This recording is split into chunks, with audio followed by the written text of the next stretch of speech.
The Congo River is a truly colossal force of nature, a vast muscular artery of water that pumps life through the heart of Africa. It's a place of immense beauty and incredible danger, and for millions of people it is honestly the only road they have. Here, on its muddy, swirling waters near the town of Mbandaka, floats one of the most remarkable vessels I have ever seen. It's not a ship in the conventional sense. Instead, it is a colossal wooden raft, a sprawling, makeshift village cobbled together from enormous tree trunks. This is the world of Captain Aimé, a man whose life is as intertwined with this river as the vines that hang from the jungle canopy along its banks. His raft, a testament to human ingenuity, carries a staggering cargo of hope and desperation.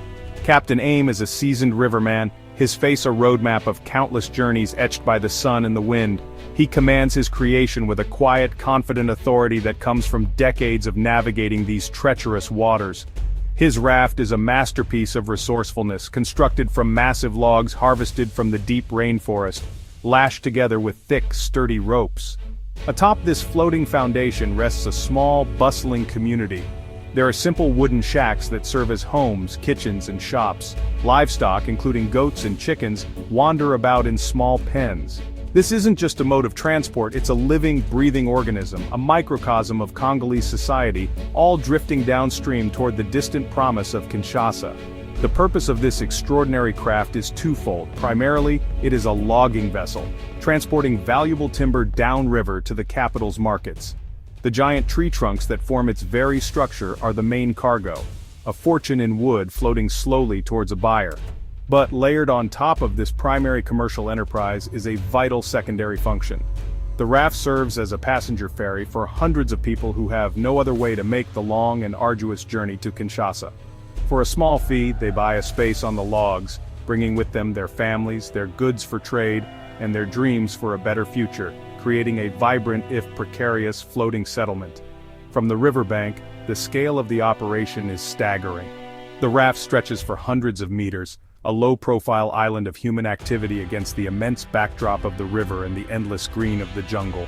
The air hums with the sounds of life. The chatter of voices in Lingala and French, the cry of a baby, the sizzle of fish frying over a charcoal fire, and the steady rhythmic thrum of the small outboard motors that help Captain Aimé steer his colossal vessel. It is a world away from anything most people know, a powerful symbol of resilience and the sheer determination to survive and prosper against incredible odds, all under the watchful eye of its stoic captain. Why would hundreds of men, women, and children choose to spend weeks on a crowded, dangerous wooden raft? The answer lies not on the river, but on the land. The Democratic Republic of Congo is a country of immense size, yet its infrastructure is tragically broken. The roads that should connect its towns and cities are, in many places, little more than muddy, impassable tracks. Decades of neglect and conflict have left the road network in a state of near-total collapse. For vast stretches of the country, what might look like a road on a map is, in reality, a quagmire that can swallow a truck whole, especially during the rainy season. This failure of infrastructure has profound consequences for the Congolese people. A journey that should take a few days by road can stretch into weeks, or even become impossible. Truck drivers, like the ones I've met fighting their way through the interior, are heroes in their own right, constantly battling axle-deep mud and broken bridges. This unreliability makes transporting goods incredibly expensive and slow. For a small-scale trader hoping to sell smoked fish or charcoal in Kinshasa, the road is simply not a viable option. It presents too great a risk of losing their entire investment to a breakdown or a washed-out path, cutting them off from the economic heart of the nation. The Congo River, therefore, becomes the nation's main highway by default. It is a natural, if unforgiving, thoroughfare that cuts through the impenetrable jungle. While it has its own set of dangers, it offers a consistency that the land cannot. The current flows relentlessly towards the capital, providing a free and powerful source of propulsion. For people living in remote riverside villages, the river is their connection to the outside world, their source of food, and their only route to economic opportunity. It is the artery that allows them to trade, to visit family, and to seek medical care or education in the larger urban centers. This reliance on the river has fostered a unique way of life, one that is entirely dependent on its currents and moods. Generations have learned to read its signals, to navigate its channels, and to build vessels capable of making the long journey. Captain Aimé's raft is the ultimate expression of this adaptation. It is a slow, methodical, but reliable way to travel. It provides a platform for commerce and community in a place where other options have crumbled away. For the hundreds of passengers aboard, the risks of the river are a calculated gamble, one they are willing to take because the alternative, being stranded by broken roads, means having no hope at all. Life aboard Captain Aimé's raft is a constant exercise in managing risk. The entire enterprise is a delicate balance, and the margin for error is frighteningly slim. The most obvious danger comes from the sheer weight of the cargo.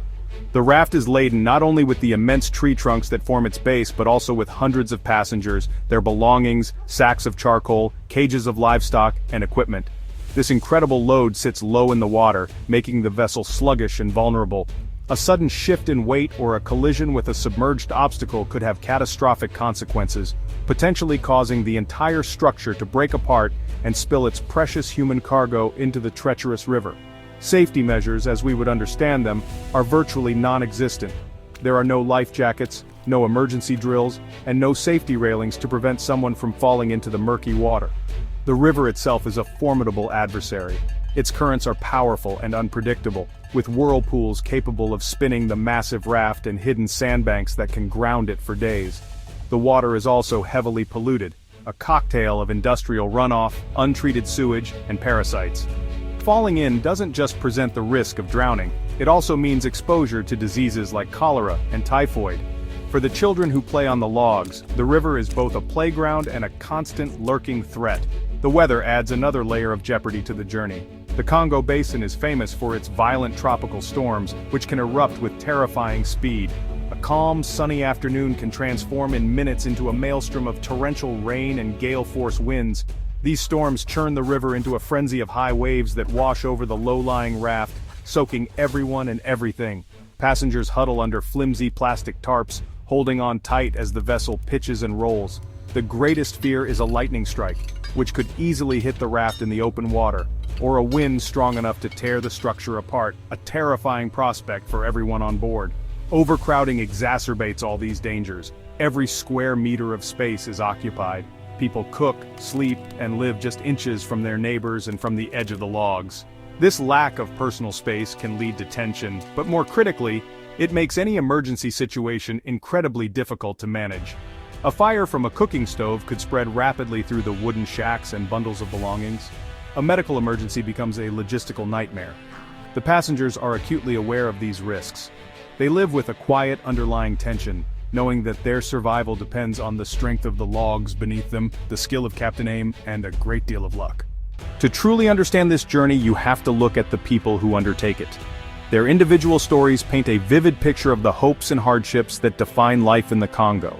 Among the seasoned crew are young men known as chargeurs, who act as the raft's sailors and muscle. They are strong and fearless, responsible for the hard physical labor of poling the raft away from the banks, untangling it from obstacles, and managing the outboard motors. For them, the river is a workplace. It's a tough job with long hours and low pay, but it's a steady income, and it offers them a sense of purpose and camaraderie as they guide the floating community safely to its destination. Dotted across the raft are the traders, the entrepreneurs of this floating market. They are men and women who have invested what little they have into goods they hope to sell for a profit in Kinshasa. One woman might be tending to a large pile of smoked fish, its pungent aroma mixing with the river air. She has spent weeks preparing it in her village, and is counting on a good price to pay for her children's school fees. Another man might have several sacks of makala, or charcoal, the primary cooking fuel for city dwellers. Each trader has a story of calculation and risk, their entire livelihood packed into bundles and baskets, their future dependent on this single slow-moving transaction. Among the crowd, I met a grandmother named Gloria, a woman with a gentle smile and eyes that held a deep well of experience. She was traveling with her young granddaughter, a small girl of about 7. Gloria was not a trader. Her journey was one of family. Her daughter, the girl's mother, had moved to Kinshasa years ago to find work, and had recently fallen ill. Gloria was making the long trip to care for her and to bring her granddaughter to her mother's side. Her presence on the raft was a quiet testament to the powerful bonds of family that compel people to endure such hardship, her only goal to reunite and support the ones she loves. These individuals, and the hundreds like them, form a complex and interdependent society. The sailors rely on the passengers' fares. The traders rely on the sailors to get their goods to market. Everyone relies on Captain Aimé's expertise. Gloria relies on the kindness of her fellow travelers, who help her watch over her granddaughter. They share food, tell stories to pass the long hours, and look out for one another's children. They are strangers thrown together by circumstance, but on the vast and lonely expanse of the Congo River, they become a family, united by their shared journey and their common quest for a better life. One of the most striking things about this journey is witnessing the Congolese spirit of débrouillardise in action. This French word, which roughly translates to resourcefulness or making do, is more than just a concept here. It's a fundamental survival skill. Problems arise constantly on the raft, and with no outside help available, the crew and passengers must rely on their own ingenuity to solve them. Mechanical failures are a daily occurrence. The small outboard motors that help steer the colossal raft are old and temperamental, prone to breaking down at the worst possible moments, often when navigating a tricky channel or avoiding a collision. When a motor sputters and dies, there is no panic. Instead, a small group of men immediately gathers around it. They may not be trained mechanics, but they have a deep, practical understanding of how these machines work. Using a motley collection of worn-out tools, a single wrench, a screwdriver, maybe even a piece of wire, they will patiently dismantle, clean, and reassemble the engine. They might fashion a new gasket from a piece of rubber or unblock a fuel line by blowing through it. This collaborative, hands-on problem-solving is a common sight, a display of remarkable creativity born from sheer necessity. Their ability to breathe life back into failing equipment is often the only thing standing between control and disaster. The raft itself is in a constant state of repair. The immense pressure of the river's current and the shifting weight of the cargo puts a continuous strain on the ropes that bind the logs together. Sailors regularly move across the raft, inspecting the lashings, tightening any that have come loose, and replacing those that have frayed. If a log threatens to break free, they work together with speed and precision, using levers and brute force to maneuver it back into place and secure it. It is a dangerous, physically demanding task, performed without safety harnesses, high above the swirling, crocodile-infested water, showcasing their incredible courage and teamwork. This spirit of débrouillardise extends beyond mechanical repairs. It's in the way people build their shelters from scraps of plastic and wood, the way they devise clever systems to collect rainwater for washing, and the way they manage to cook elaborate meals on tiny, precarious charcoal stoves. Every action is a testament to their ability to adapt and innovate with limited resources. They are not passive victims of their circumstances. They are active, creative survivors. This resilience is not just about fixing what is broken. It is a mindset, a profound understanding that no matter the challenge, a solution can be found through collaboration, cleverness, and an unwavering refusal to give up. As the days on the river stretch into weeks, a predictable rhythm begins to govern life on the raft. The community awakens with the first light of dawn, which paints the sky in soft shades of pink and orange. The air, cool and misty, soon fills with the sounds of morning activity. Women light their small charcoal stoves, and the smell of coffee and frying dough balls, or makati, begins to drift between the makeshift shelters. Children wash their faces with river water scooped up in buckets, while men gather in small groups, sipping sweet tea and discussing the day's progress, their voices a low hum against the constant gurgle of the river flowing beneath them. The daytime is a long, slow passage of hours under the powerful equatorial sun. For many, it's a time for commerce and chores. The traders attend to their goods, ensuring their smoked fish or vegetables are protected from the heat. Some run small shops from their designated spaces, selling single cigarettes, soap, or bags of sugar to their fellow passengers. Children, with no school to attend, create their own games, chasing each other across the logs with a joyous energy that seems at odds with their perilous surroundings. Others sit quietly, watching the endless, unchanging panorama of the dense jungle slip by, a wall of green that seems to stretch on forever.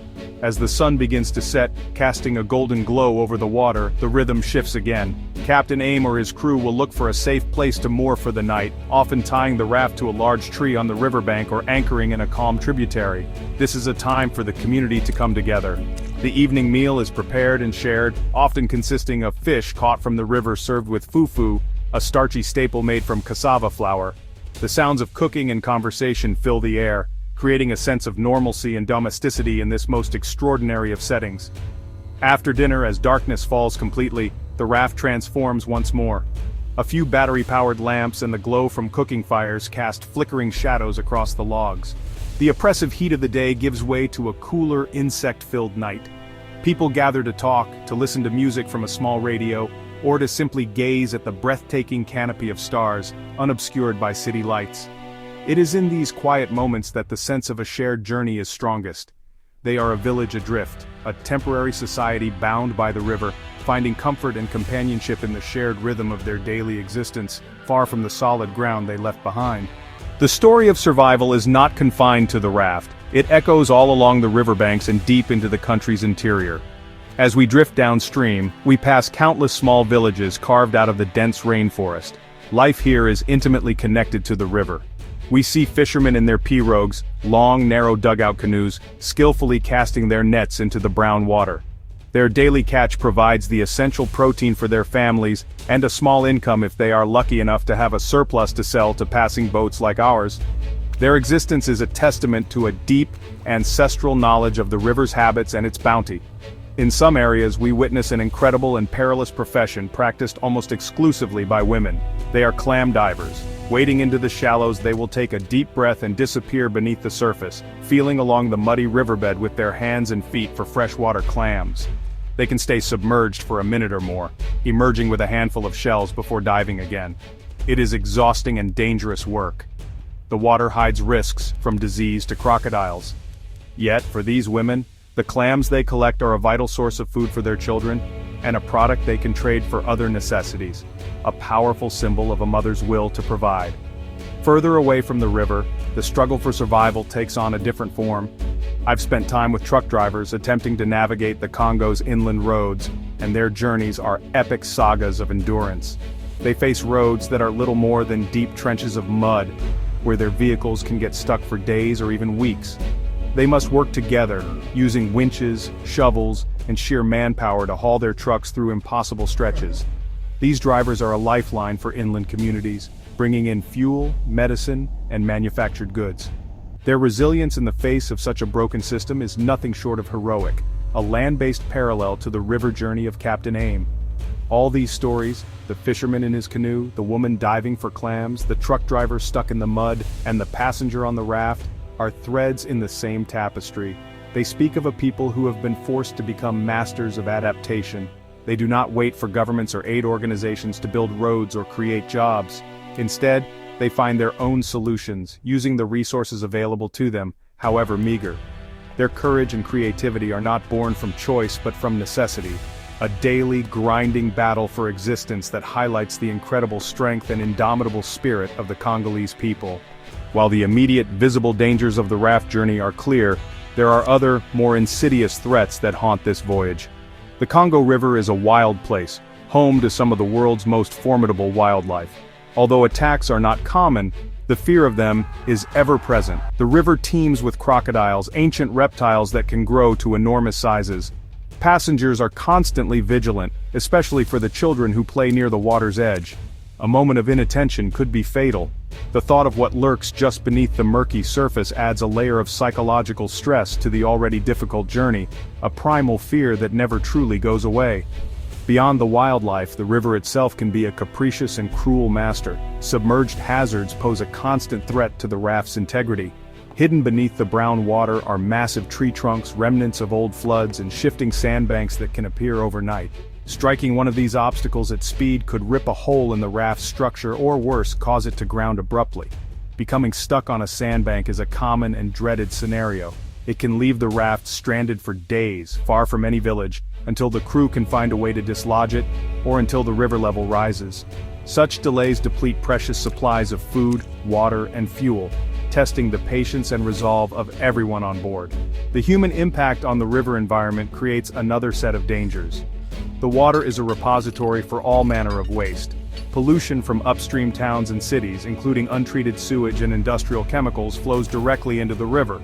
This contamination makes the water unsafe for drinking without thorough boiling, and even washing in it carries risks. The passengers are vulnerable to a host of waterborne diseases, from bacterial infections to parasites like bilharzia. In such a crowded environment with limited sanitation, an outbreak of sickness could spread through the raft's community with devastating speed. turning the vessel into a floating infirmary with no access to proper medical care. These compounding factors, the wildlife, the navigational hazards, and the pollution, create a relentlessly challenging environment. It is a journey that attacks the senses and tests the spirit. The constant vigilance required, the physical discomfort, and the ever-present threat of sickness or accident take a heavy toll. Yet, the passengers endure. Their ability to live with and manage these unseen dangers day after day is perhaps the most profound testament to their resilience. They have normalized a level of risk that most of us would find unbearable, their focus fixed firmly on the destination and the promise it holds. After weeks adrift on the Great River, the first signs of the destination begin to appear. The endless green of the jungle starts to give way to scattered signs of a larger human settlement. The river traffic increases, with more boats and barges crisscrossing the water. Finally, on the horizon, the hazy skyline of Kinshasa emerges. For the passengers on Captain Aimé's raft, this is a moment of profound significance. It is the culmination of a long, arduous, and perilous journey. The sight of the sprawling city, home to over 15 million people, represents the end of one struggle and the beginning of another. It is the physical manifestation of their hope. As the raft navigates the final busy kilometers towards the port, a palpable sense of excitement and relief spreads among the passengers. The mood shifts from one of patient endurance to one of eager anticipation. People begin to pack their few belongings, their faces a mixture of exhaustion and elation. For Gloria, it means she is just hours away from seeing her sick daughter and reuniting her with her grandchild. For the traders, it is the moment of truth, where they will finally see if their risky investment will pay off in the city's bustling markets. For the young sailors, it marks the successful completion of another job, a source of pride and income. The arrival is not a grand ceremony. The giant raft is carefully maneuvered to a muddy bank at the edge of the city, where it is slowly and methodically dismantled. The great logs that formed its foundation are sold off to timber merchants. The passengers disembark, stepping onto solid ground for the first time in weeks, and melt into the chaotic, vibrant energy of the capital. Their journey on the river is over, but their personal quests are just beginning. They face the challenges of navigating a huge, unforgiving city, of finding work, of selling their goods, and of building a new life or supporting the one they left behind. This journey down the Congo River is a powerful metaphor for life itself in this part of the world. It is a story of incredible hardship, fraught with danger and uncertainty. Yet, it is also a story of immense courage, boundless ingenuity, and an unbreakable human spirit. The people I met on Captain Aimé's raft, and all those who make this trip, are not defined by their poverty or their struggle. They are defined by their resilience, their sense of community, and their unwavering determination to strive for a better future for themselves and their families. Their journey is a testament to the fact that even when the path is difficult and the destination uncertain, hope is a current strong enough to carry you forward.